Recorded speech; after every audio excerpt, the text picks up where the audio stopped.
A burned-out executive speeds down a dusty rural road, seeking an elder rumored to possess a cure for his restless, chaotic mind. He believes his high-pressure lifestyle is a product of elite multitasking, but his brain is actually doing this. It cannot focus on two complex tasks at once. It is merely shifting focus at high speed, a process that drains glucose and induces physical exhaustion.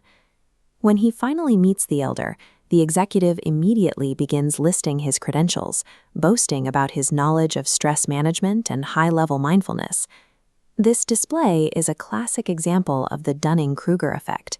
His limited understanding of the subject creates an illusion of superiority, whereas a truly intelligent person often doubts their own expertise, knowing how much more they have yet to learn.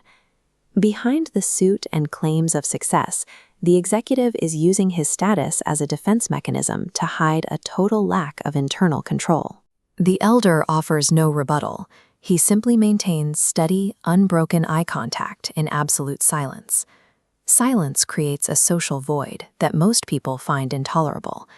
To escape the discomfort, a defensive person will often start talking more, eventually dropping their guard and revealing the very vulnerabilities they were trying to mask.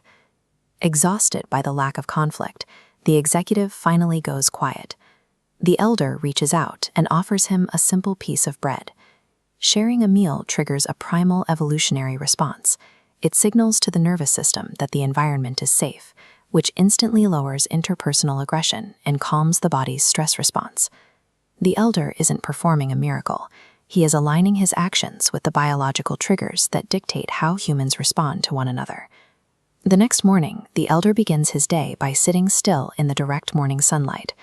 Direct sunlight triggers the production of vitamin D in the brain.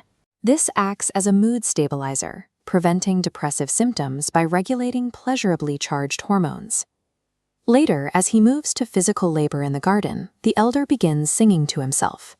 This graph shows the chemical shift triggered by that singing.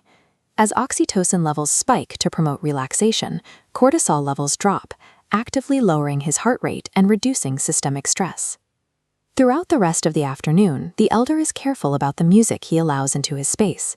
Music has the power to literally alter visual perception. In clinical settings, people listening to happy music were found to perceive neutral environments and ambiguous facial expressions as inherently more joyful. By stacking these environmental choices, sunlight, rhythmic movement, and auditory cues, the elder maintains a steady chemical baseline. Joy, in this context, is the predictable result of these deliberate actions. As the elder moves through the village, he resolves minor disputes with an ease that earns him constant affection from his neighbors. He uses people's names frequently during every single interaction. This simple act triggers validation in the listener, making them feel uniquely important to the conversation. He also subconsciously mirrors the body language and word choices of the person he's talking to. This chameleon effect builds instant trust by signaling to the other person that they are with someone who shares their perspective. Even when he knows the answer, he asks the villagers questions, adopting the role of a student rather than an authority figure. This aligns with a core philosophical principle. When you talk, you are repeating what you know, but if you listen, you may learn something new. By making others feel seen and in control, the elder exerts more influence than the executive ever could through raw dominance. The executive attempts to copy these habits, but after 3 weeks, he grows frustrated and considers quitting, feeling as though the magic isn't working. He tells the elder he's hit the 21-day mark, but he still feels the old anxiety. The elder explains that the 21-day rule for habit formation is a myth. Neurologically, it actually takes an average of 66 days to permanently rewire the pathways in the brain for a new habit. The first 22 days are defined by resistance.